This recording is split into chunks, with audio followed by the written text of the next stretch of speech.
An international break. Liverpool didn't show it. They've put Watford to the sword at Vicarage Road by 5-0 to go clear at the top of the table by 2 points and a Roberto Firmino hat-trick. But it was up and running really after just 9 minutes. Sadio Mane with a special milestone goal, John. Yeah, and it was the worst start Watford could possibly have. They're defending deep. They're defending in where they're supposed to be defending deep, defending in numbers. You can't allow that space for Liverpool players to run into. Salah, Mane, they're so quick, and it's a fantastic ball by Salah. You know, when people talk about there's a competition between them, you don't make a pass like that to your teammate if there's competition between you. It's a great ball.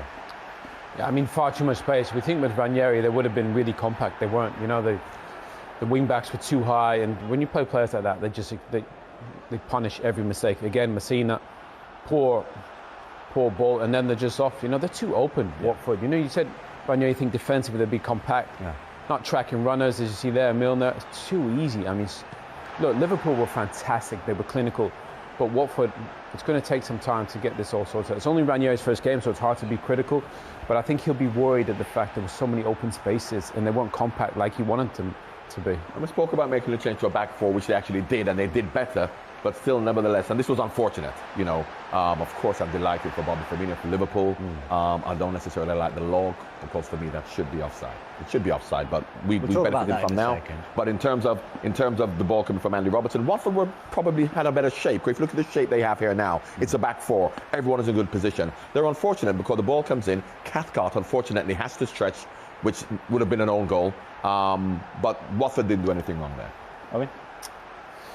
Yeah, look, Mo Salah's in offside position. Cathcart, there's no way he's going to leave the ball for somebody to go and tap it in, you know, and obviously he has to play the ball, and it's not given. But, you know, I'm with John, I think it should be offside. But look, they made too many mistakes, Watford. We saw it time and time again. Look, they're just skipping by people. Danny Rose there, again, Cathcart, and another tap in for Bobby Firmino. But when Liverpool move the ball this quick and they're this sharp, and then they get in front of goal, they're just so clinical. All the players just... no mistakes, crosses, they're on the end of it, and they're just a dominant performance. And I'm with John, really. He's such an unselfish player, Bobby. Everybody loves him. Jota's started the season terrific, almost had a new front three, but great for him because I think all his teammates love him. Yeah, his first Premier League hat-trick since December 2018 for Roberto Firmino. So let's talk about that goal that made it 3-0.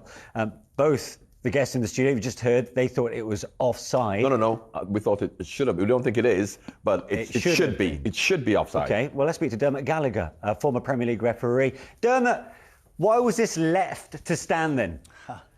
This is Mbappe Garcia 6 days later repeated, isn't it? The law says, is Salah in offside position? Yes.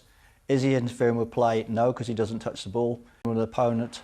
No, because of the distance between them. So what happens, the game goes on, you see here, as Robertson plays the ball in, Cathcart makes a deliberate attempt to play the ball. As it comes in here, you roll it on.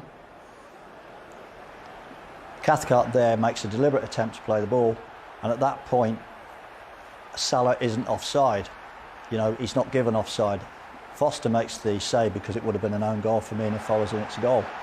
I'm with John and Owen. I don't like the law, but referees might not like the law, but they have to apply it. It's their Manish. But as Dermot said then, the second thing he said was, is he interfering? Is Salah interfering with the player? And obviously they may say no because of the distance between them, but he is interfering with the player. Because what he has done, he has made Cathcart go for that ball. Yeah. Now, if Salah is not there, he's not going to go for the ball. So he has made him go for the ball. And you're right, John. Watch him check his shoulder twice. Is it essentially he is kind of interfering with his... And he knows he's being worried about the cross, isn't he? So he's made him go for the ball. Salah's gone for the run early, right? Yeah, well, either he's gone too early or the ball's come too late. However, he has affected Cathcart because if Salah is not there, Cathcart lets that go for a goal kick. So why is he going for it? He's only going for it because Salah is there in an offside position. But the law, as Dermot rightly says, doesn't protect that situation, so therefore legally it is a goal. Yeah, so they've spoken here, Dermot, of course, of the defender essentially going against his natural instincts, or having to obviously dummy the ball, allow the ball to go across the goal with the threat of a goal. But after what we saw with Mbappe and now today, it has highlighted somewhat of a grey area, and we have seen regulations changed with a slight nuance. Do you think that might happen here? I don't know, Manish. What I do know is that I do feel for the defender. It's very, very harsh because every instinct will say, I've been brought up since a schoolboy to try and clear that ball. That's what I'm going to do. I don't think any coach would allow him to let that ball go and take a risk that Salah wasn't offside. OK. Clearly, Dermot has a bit of sympathy there. Dermot, thanks very much indeed, former Premier League referee Dermot Gallagher. Now, it looks like Mohamed Salah is running his own Goal of the Month competition. We saw what he did against Manchester City. What about this one? Was this arguably better for you, John? I would say yes, because in a much tighter area. You know, what he does here in a much tighter area, because against Man City, he was running 20 yards. Here, he's got a 5-yard area to work with so many bodies around him. It was an incredible goal. He has no right to get out of there. I mean, honestly, the guy is playing absolutely out of his skin. Absolutely. Right now, the best player in the Premier League, you know, arguably maybe even the world of football right now, the form that he's in. So absolutely. The quality of that, just to even stand still for that second, just to freeze all those defenders. The composure. It's ridiculous. And watch this for a chop, by the way. Yeah. Chops Cathcart with his weaker foot. I mean, everything about that is just pure class. And his finishing is so effortless. And you know what coaches would say? Don't let him go out. Don't let him come back onto his left foot. Yeah. Don't let him come on his left foot. What did Man City do? Yeah. Don't let him come on his left foot. Yeah. What did he do with his right foot? He scored. That's what he did. That's right. So as much as you can criticize him and say, oh, you know he's going to come back on his left foot, against Man City he didn't. He went on his right foot and he scored. He is a man at the peak of his powers. Let's hear from him. Top of the table, that was a devastating display from start to finish, wasn't it? Yeah, it was good. I cannot say it differently. The boys, you know, after international break, it's always tricky to come back, to find the rhythm, coming back from all different countries, playing different systems, having different football ideas, stuff like this, and then bringing together to our idea again. We have one session actually for that, and the boys did incredibly well. Can't say it differently. I think the Watford had an idea today as well, but we didn't let it happen. We were so dominant. And yeah, played a good football game, could have scored more, but all fine, obviously. Yeah, I think you had 80% plus possession in big stages of the game, but the goals were magnificent today, weren't they? Yeah, I think that I thought there were moments when we had 90% pretty much, but after the 4-0 we stopped a little bit defending. They actually started playing after we scored a fourth goal. It makes not too much sense, but yeah, no, it was good goal, a good game, and brilliant goals. Come on, really brilliant goals, all of them. Good energy level, good attitude, really, character. I like it. The boys just were pretty serious today, and that was important. Mane got his 100th Premier League goal. Firmino gets a hat-trick, but we still have to talk about Mo Salah's goal, which was just wow, really. You have to find a new way to describe it. Oh, yeah, but the performance today was massive, I have to say. Really, it was absolutely outstanding, and his performance, the whole team, but his as well. So first goal, super pass, all these kind of things, but then his goal was absolutely exceptional. So obviously he's now in the mood to try it in the box. He tried before a couple of times, no problem, strikers can do that. That's the place where they have the best protection, let me say like this, most players behind you. He did it, he scored a goal, really good. It was like dancing on ice. He says he feels as sharp as ever. Looks like, yeah. Looks like. So hopefully, long may it continue. That's how it is. We obviously need the boys in this kind of shape to achieve what we are dreaming of, and that's it. To come, Atletico Madrid away on Tuesday, and then Manchester United away on Sunday. It's the start of a crucial week, but they're looking fine fettle going into it.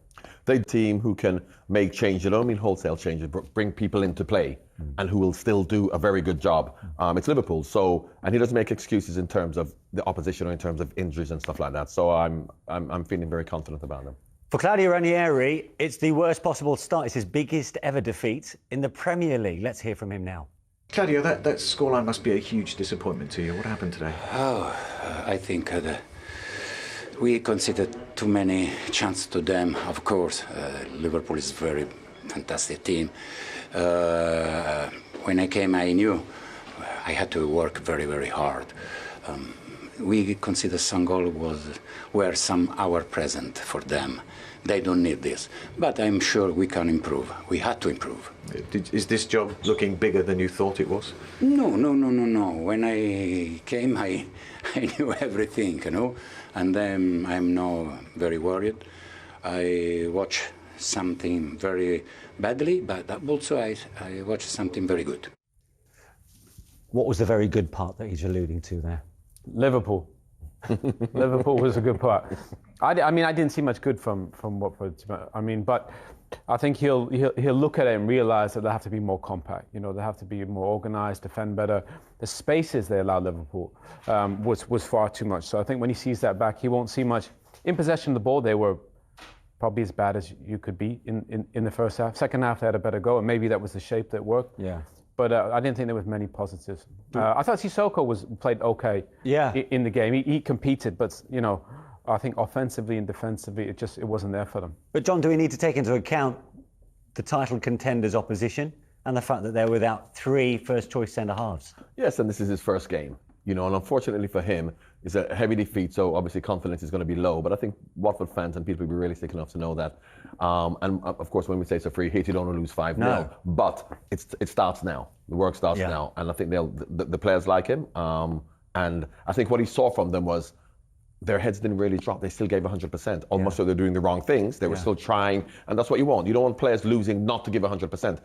This game. You know, and unfortunately for him, it's a heavy defeat, so obviously confidence is going to be low. But I think Watford fans and people will be realistic enough to know that. And of course, when we say it's a free hit, you don't want to lose 5-0. No. But it starts now. The work starts now. And I think the players like him. And I think what he saw from them was their heads didn't really drop. They still gave 100%. Almost so they're doing the wrong things. They were still trying. And that's what you want. You don't want players losing not to give 100%. And I can't say any of the Watford players didn't do that. If they've had enough of Merseyside opposition, they're away to Everton next weekend, who themselves are enjoying a good season. It doesn't get any easier, does it?